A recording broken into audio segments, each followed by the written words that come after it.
세 번째 연장 소개하겠습니다. 세 번째 연장은 SBS의 조종찬 기자님이시고요.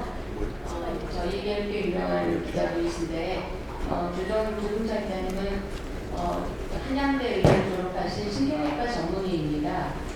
SBS 기자로 활동하고 계시고, 제가 이제 이력서를 보니까 한국 기자상도 하셨고, 또 여러 가지 훌륭한 상황을 하시는 SBS 올해 기자상도 타신 기자로서의 그런 전문성을 많이 가지신 분이고, 또한 2021년부터는 저희 생명일기의 이사로도 활동해주고 계십니다.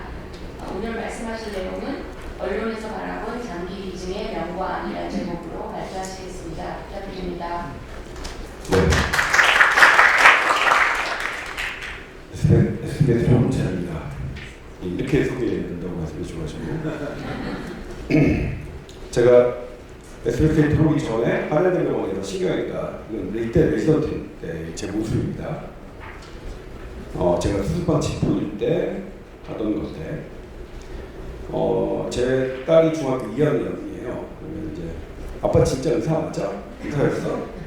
그러면 증빙 자료로 제출할 수 있는 2장 가운데 한 장입니다. 이거 제 아랫여차가 지금 한양대학교 교수하고 있는 애가 학회 제출을 하고 다른 거 찍었다가 우연히 이제 찍어준 건데 큰일 날 뻔했어요. 네? 그러니까 사람들이 어떻게 될지 장담 못하는 거니까 여러분들도 평소에 자신의 멋진 모습들은 그냥 습관적으로 좀 남기시는 그런 게 좋은 것 같아요. 이건 이제 제가 왜 의사가 기자가 됐느냐에 대한 슬라이드입니다.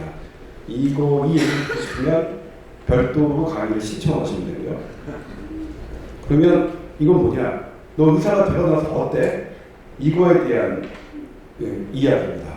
이것도 들으시려면 별도로 신청을 하시고요.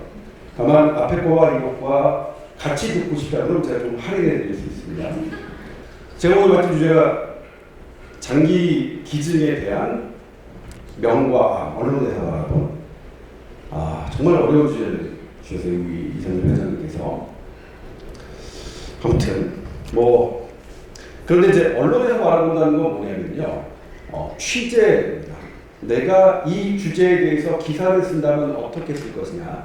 그런데 기사를 쓸 때는 제가 여러분들에게 취재를 해서 물어봅니다.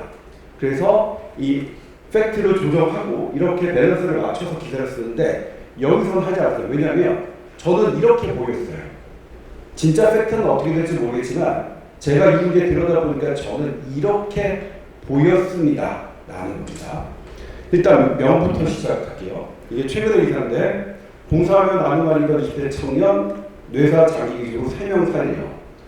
그리고 최근에 고우리죠. 일본 어린아이가 7명의 생명을 살리고 한 이런 것들이 제법 기사화되고 제법 유튜브에 조회가 되고 있습니다. 제가 보기엔 이전에 비해서, 예를 들어 제가 언제 여기 왔었죠? 2017년인가요? 그때 제가 그 언론 검색을 하는 것에 비해서 이게, 그러니까 일단 기사 수 자체도 대단히 많아졌고 거기에 이 조회수도 상당히 많아졌다는 것을 저는 깜짝 놀랐습니다. 일 잘하시고 계시는구나. 네. 그리고 여기 이 씨의 아버님이 말씀하셨는데, 애석하기도 짧게 삶을 살다 떠나지만 장기 기증으로 또 다른 생명에게 배품을 하고 가는구나. 너무 취지에 맞게 또 이런 마음으로 인터뷰를 해주셨죠. 깜짝 놀랐습니다. 와, 유퀴즈야. 유재석 옆에 신혜림, 서울성모병원에 계시는 신혜림 자기 기증 코디네이터 선생님이 출연을 하십니다. 연애 프로그램. 이거 조회수 좋더라고요. 내용도 되게 재밌는 것 같고요. 물론 저는 좀 안타깝고 좀 자괴감을 느꼈던 게, 제가 2008년에 처음 들어와서 비중 있게 한 리포트 처음이 장기 기증에 관한 리포트였습니다. 당시에는 전수희 보건복지부장관이었고, 그때는 코너스가 국립의료원에 있어서 이렇게 해서 스페인, 타업제도 이런 걸 하면서 막 했었거든요. 그리고 중간에도 저로서는 뭐 게으르지 않게 이 이슈에 대해서 리포트를 했는데 전혀 거의 제 입장에서는 반응이 없었고 저희 뉴스 편집자들은 이 장기식을 제가 발제하면 그거 꼭 오늘 해야겠니? 왜냐면 시청률을 떨어뜨리는 아이템이거든요. 그러니까 이거는 아이템 없는 날, 뉴스가 모자란 날 이거라도 넣어주세요. 시간 때우기 용어 이렇게 바꿔야 되는 아이템이 이렇게 연예인들이 등장하는 프로그램에서는 대단히 재미있게 이렇게 소화가 될 수 있구나라는 부분을 보고서 되게 자괴감을 느꼈어요. 그래서 다음에는 이런 자리에 이제 이걸 언론에서 바라보는 이 장기 기증 이런 걸 저 같은 기자, 뉴스 만드는 기자를 부를 게 아니라 연예인들을 부르셔야 될 것들 그런 느낌도 받았습니다. 그리고 이걸 보다가 확인한 건데 네, KTX가 마지막 희망 3번 지원 동의를 탔어요. 여기 계신 분들은 다 아시겠지만 네, 대구지방에서 뇌사자가 나와서 심장을 딱 어쨌든 구독했는데 날씨가 안 좋아서 헬기가 못 뜨니까 여기 이 분이 우리 신혜림 선생님께서 KTX를 착륙을 하려고 하는데 그 지금 끊을 수 있는 탈 수 있는 거는 너무 늦어지니까 KTX에 전화를 했죠. 지금 출발하는데 좀 늦더라도 우리 태우고 가면 안 되냐. 그래서 이 KTX 이 영무원이 승객들에게 설명을 하고 동의를 받고 이게 이제 성공적으로 이송이 돼서 소방관에게 이식이 됐죠. 그래서 이게 그러니까 YTN에서 어쨌든 보도를 했는데 저는 뭐 이런 거를 저한테 주시면 저는 훨씬 더 좀 나가라고 할 수 있는데 YTN도 잘 써먹었더라고요. 근데 저는 제가 만약 이거 주시면 저는 지금은 더 잘할 수 있습니다. 이런 것은 줘주세요. 그래서 이 댓글 보면 상당히 호의적이에요. 예전에 비해서 뇌사자의 장기 이식에 대해서 사람들의 생각이 이렇게 달라졌구나를 제가 이번에 준비하면서 느꼈습니다. 그런데 이제 이게 아니죠. 그렇지만 국내 뇌사자 장기 기준치는 2016년을 기점으로 뚝뚝뚝뚝 떨어지죠. 물론 이 가운데 2017년대에 여러분들이 다 알고 계시는 그런 보도가 있었죠. 뇌사자 자식을 뇌사자 기증을 했는데 양호 측에서 시신은 알아서 처리하라는 이런 것들이 있었죠. 물론 이제 그 보도가 여러분들께 얼마나 서운했는지는 모르겠지만 그래서 지난번에 왔을 때 그 기사의 보도 제목을 바꿔달라고 해서 제가 진짜 어렵게 그 기사 제목, 인터넷 제목 그 기자에게 얘기해서 진짜 어렵게 바꿨습니다만 근데 이번에 다시 들어서 보니까 과연 그 보도를 우리가 안 했다고 해서 안 해질까? 라는 생각을 많이 들었습니다. 내용을 보면 이건 SBS가 안 해도 SBS 안 해? MBC하는 제보할게 MBC 당연히 했을 거고요. JTBC 뭐 당연히 했을 거고요. 그러니까 이걸 언론에 보도된 게 문제라고 보는 거 물론 그것 때문에 이렇게 떨어진 것은 사실이나 정말로 그거의 진정한 원인이 언론 보도였느냐 아니면 미비된 재료였느냐 이거는 조금 생각해 볼 필요가 있다는 게 이번에 제가 다시 들여다본 생각이었습니다. 그리고 이렇게 뇌사자 기준이 적은 이유 지금 이것도 아니죠. 아직 국가별로 따지면 백만당 장기 기사도 줄고 뇌사자 보호자 장기 집중률 계속 낮아지고 그랬더니 왜 이게 이렇게 뇌사자 기준이 낮아지나 봤더니 기준 거부죠. 근데 뇌사자가 거부할 수 없잖아요. 그러니까 이 기준 거부라고 하는 것은 가족들이 거부하는 것이죠. 네, 우리나라 법에 가족이 거부하면 못되게 돼 있습니다. 지금 어쨌든 16대 그러니까 성인 같은 경우에는 본인이 어쨌든 그냥 동의하면 된다고 법에 되어 있지만 그럼에도 불구하고 이렇게 배우자 시계에서 형제자매 손으로 1인의 동의가 없으면 기준할 수가 없다는 게 없으니까 이것 때문에 지금 이런 거죠. 그리고 앞서 이상준 교수님 말씀하셨지만 이 이유가 뭐냐, 이 이유가 뭐냐에 대해서 학생들에게 질문하고 찾고 이런 것들을 여러분들이 하셨겠죠. 저도 이게 뭘까, 이게 뭘까를 생각하고 관련 기사와 관련 문헌들을 찾아봤습니다. 유교? 난 잘 모르겠네. 왜냐면 제가 그렇게 유교라고 분석하는 것에 대해서 일단 제가 부담이 안 가요. 저는 저부터 이미 제가 뭐 유교적인 이런 거를 안 따지는데 우리 애들이 젊은 사람들이 에이 그건 아니겠지. 근데 그 중에서 하나 눈에 들어온 논문이 있었습니다.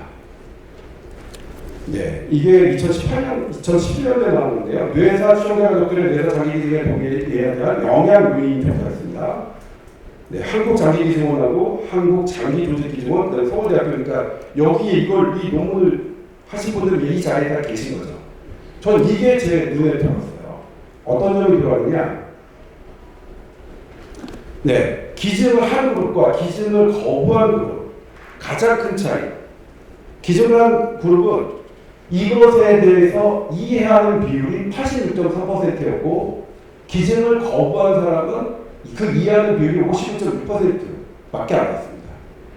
그러니까 가장 큰 가족들이 거부한 이유는 여기 이 논문이 그냥 제대로 이렇게 막 이렇게 쓰여진 게 제대로 쓰여진 거라면 잘 몰라서 이 전반적인 뇌사 기증에 대해서 잘 몰랐기 때문에 가장 큰 원인이고 저는 그게 그러니까 좀 공감이 갔어요. 모르면 잘 안 할 것 같은데 이게 내가 신체 말고 후지 부호 때문에 내가 안 할 거라는 거는 저는 좀 제가 공감이 안 가거든요. 두 번째로 이것도 되게 재밌었는데요. 그 기증에 대해서 언제 너 설명을 드렸냐? 언제? 그러면 그 도네이션 그룹에서는 그러니까 첫 번째, 그러니까 이렇게 보면 뭐 뇌사 환자 상태가 뭐 나빠지고 그다음에 어쨌든 뇌사가 이렇게 하고 이럴 때 초기서부터 들었을 때 이 뇌사 기증 설명을 들었던 경우가 많았고 거부 그룹은 맨 마지막 단계. 맨 마지막 단계에 뭐 뇌사 기증 있으면 우리 뭐 리서치 있으니까 이렇게 연결시켜드릴게요. 이때야 들은 사람들은 많았습니다. 그러니까 이거는 그러니까 어떤 초기서부터 뇌사 기증에 대한 얘기가 들어가야지. 이게 이제 다 하고 난 다음에 이제 우리 병원 할 거, 그러니까 이렇게 들어가면 환자로서는 그렇게 생각할 것 같아요. 아 이제 뭐야? 안 하려고 우리한테 이거 뇌사 기증 얘기하는구나. 이게 신뢰가 떨어지는 거죠. 처음부터 이 가능성이 있고 이럴 때부터 설명이 들어오면 뇌사의 가능성이 있고 아직은 아닙니다. 근데 그때 만약 뇌사가 판정이 되면 뇌사라는 자기 기증을 할 수 있습니다. 그리고 이건 뭐 어떻기 때문에 이렇게 하실 수 있습니다. 아직은 아니니까 그때가 되면 다시 알려드리겠습니다 하고 하는 거하고 다 끝난 다음에 이거 뇌사예요. 그러니까 지금 뭐 자기 기증할 수 있으니까 연결시켜서 이렇게 하시겠어요? 하는 거하고는 저는 분명한 다른 차이가 있다고 생각했고요. 그 다음에 이것도 되게 재밌었는데요. 처음에 누가 뇌사 장기 기증 얘기를 꺼냈느냐? 그러면 이 코디네이터 분들이죠. 거부한 그룹은 16.1%, 물론 훨씬 많았고요. 거부하지 않은 그룹은 5.1%, 3배 차이가 났습니다. 그러니까 지금 코디네이터 분들을 비난하려고 하는 게 아니라 코디네이터 분이 제일 먼저 한 그룹이 오히려 거부가 높다는 거는 저는 이거 다른 데서 봤어요. 지난번에 코로나 한창일 때 코로나 이게 백신 잘 안 듣는 분들은 면역 저하 이런 분들은 이부실드라는 그 칵테일을 한 그 면역 그 항체 치료제가 있었거든요. 그게 들어왔는데 문제는 이거의 대상자가 외과 이식 환자예요. 간 이식을 받거나 풍파 이식을 받거나 이런 외과 주치가 계신 분들이 그 환자들이 이 이부실드 대상자예요. 그런데 외과 교수님이 대상자야? 일단 감염내과 가서 설명하세요. 딱 해서 감염내과에 컨설팅을 합니다. 감염내과 선생님이 이거니까 이 이부실드 맞으세요. 이렇게 딱 하니까 환자들이 제가요? 안 믿더라고요. 이걸 아산병원 김성환 내과 교수님께서 저한테 하셨어요. 이게 내가 하니까 안 되더라. 납보가 안 된 상태에서 주치의가 그냥 애당초 거기서 외과 주치의 모든 그 선생님들이 바로 얘기하는 게 훨씬 효율적일 거다. 이렇게 얘기해요. 이게 암 환자의 그 연명으로 중단 과정에서 똑같은 얘기를 했습니다. 네, 제가 국립암센터에 어떤 토론회에 갔는데 거기서 한 발자국을 시작해요. 이거를 처음부터 내가 개입해야 이걸 할 수 있는데 나중에 한참 뒤에서 개입하려니까 이게 안 되더라고요. 너무 어렵더라고요. 이것도 이런 부분이 아닐까. 그러니까 이 두 가지겠죠. 이거는 아예 주치 선생님이 이 교육을 잘 받아서 이것에 대해서 얘기하는가, 아니면 코디네이터 선생님들이 아예 처음부터 개입할 수 있는 그런 게 있든가. 근데 쉽지는 않은 겁니다. 왜냐하면 뇌사의 이런 가능성과 이런 것들이 대단히 현실에서는 복잡하게 나타날 텐데, 코디네이터 선생님들이 처음부터 개별화들에게 한다는 것은 사실 현실적으로는 제가 보기에 가능해 보이지 않고, 이거는 어쩔 수 없이 이 담당 주치 선생님, 뇌사 환자를 치료해왔던 선생님들에 대해서 교육이 이루어져야 되는 것 아닌가, 이런 생각을 좀 해봤습니다. 네. 이래서 생전 장기기를 동시 가족 거부를 막는 방안이 지금 추진되고 있죠. 법으로. 이게 그리고 또 학회나 협회에서 원하시는 거죠. 저도 한 10년 전에 조동찬이었다면 무조건 이런 거 지지했겠습니다. 무조건. 근데 이것도 제 광고인데, 제가 이제 생각하는 이거는 애들용으로 책을 쓰는데, 여기서 정말 많이 일반인 편집자와 부딪혔던 게 연명으로 중단과 그 임신 중지죠. 낙태란 마감, 이것에 대해서 너무 많이 부딪혔습니다. 그러니까 우리 산부인과 학회, 대학의학회가 하는 방침을 일반인 편집자들은 인정하지 않았습니다. 예. 그래서 이것을 어떻게 조율해 가느냐, 정말 어려웠거든요. 그러니까 저는 의료계 사람들하고 얘기하면 그냥 100%예요. 아무런 이견이 없는 건데, 그런데 이걸 책을 일반인들과 함께 쓰려고 하니까 너무 많은 디베이트를 하게 됐습니다. 그런 포인트인데, 우리 존엄사 있죠. 저는 존엄사 영명으로 중단법으로 지금 이렇게 됐는데, 김할머니가 돌아가셨을 때부터 서울대 허재석 교수님과 윤영 교수님하고 수도 없이 작업을 하고 해가지고 결국 이 법안을 만드는데 엄청나게 그냥 정말 많이 관여를 했습니다. 그런데 그때 국회 토론회에서 한 3번째가 4번째 국회 토론회에서 법대 교수님이 저한테 그런 말씀하셨거든요. 조 기자님과 똑같은 이유로 그 환자의 존엄한 죽음을 존중해야 되는 이유로 저는 이 법을 반대한다고 법대 교수님이 말씀하셨거든요. 저랑 똑같대요, 이유는. 그런데 이 법은 반대한다. 저는 그때 이게 무슨 헛소리지 이렇게 생각했었는데, 시간이 지나고 나니까 했어요. 지금 연명의료 현장에 딜레마 있죠. 의료진들 어떤 환자한테 어떻게 하고 어떤 식으로 할지 딜레마 현장에만 있는 게 아니라 복지부도 있죠. 연명의료 중단에 연명의료 중단 딜레마에 빠진 복지부. 그러니까 모든 의료의 그 개별적인 상황을 어떤 법으로만 해결하는 것은 이미 우리 여러 차례의 여러 군데에서 그게 정답이 아니라는 것은 저는 봐왔습니다. 제 얘기. 저는 그 조동사는 되게 저에게 갔고요. 맞았구나. 환자의 존엄한 죽음을 하는 것은 어떤 법으로 일반인에게 딱 이게 하는 게 아니라 그냥 어떤 최소한의 가이드라인을 놓고 개별 환자와 개별 의사의 그 각자의 책임에 맞게 이렇게 운영되는 게 맞았거든요. 그래서 법대 교수님이 나한테 과거에 그런 말씀을 하셨구나 그랬거든요. 이게 서울대병원 소아청소년과 김민선 의상부 교수님이 쓰신 거예요. 완화하고 임상비리센터 이런 거 어쨌든 이 연명으로 중단에 대해서 봤더니 어떤 개별 전공이나 의사들이 너무 힘들어하는데 임상윤리 집단회와 교육을 하니까 훨씬 좋더라. 그러니까 이게 법으로 하실 때는 막 혼란하고 딜레마에 빠지는데 개별 병원에서 서로 우리끼리 논의하고 집단회하고 그렇게 교육하니까 훨씬 더 낫더라. 저는 그래서 이 부분으로 뇌사자 기증자의 가족 거부 문제도 사실 어쩌면 현장이 법에 있는 게 아니라, 그러니까 해답이 법에, 국회에 있는 게 아니라 이렇게 현장에 있는 것 아닐까? 이런 생각이 좀 들었습니다. 네, 이거는 지난번에 DCD에 관한 그 국회 토론이었죠. 저는 이거 사실 그러니까 이 토론회 기사를 보면서 깜짝 놀랐어요. 자꾸 우리 뭐 사는 사람의 자기이지 그다음에 내사자 그다음에 사망자는 당연히 하는 것 아닌가?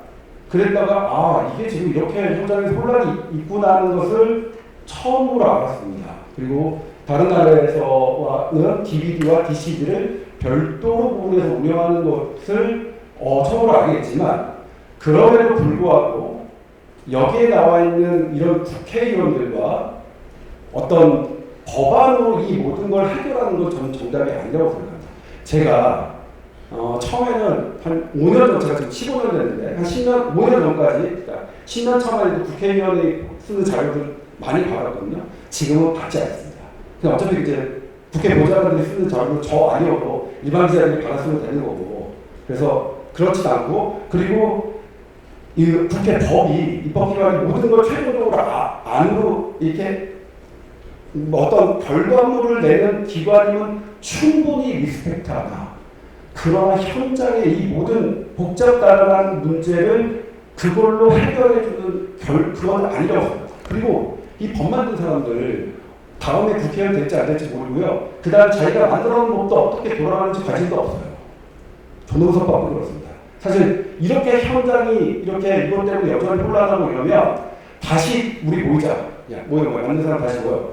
그 다음에 현장에 대해서 딜레마가 있대. 그리고 우리 어떻게 해야 돼? 그럼 이 규정 줄이자. 이거는 이렇게 각자 이렇게 하자. 사실 연령 준다 존엄만 주고 사람마다 다 다르기 때문에 그 개별 서로가 서로에게 이해하기 이런 게 아니면 범죄만 아니면 사실 개인 의사의 그런 철학과 환자의 철학, 이 철학이 서로 합의하는 과정이 조금만 죽음이어야 되는데 우리는 그거를 없애고 법으로만 이렇게 막 규정을 했고 그 규정한 세세한 규정이 또 우리 현실 세계의 모든 아주 세세한 것을 못하고 커버를 못하니까 이런 일이 벌어지는데 이 부분도 그런 측면에서 접근하는 게 어떨까라는 생각이 들고요.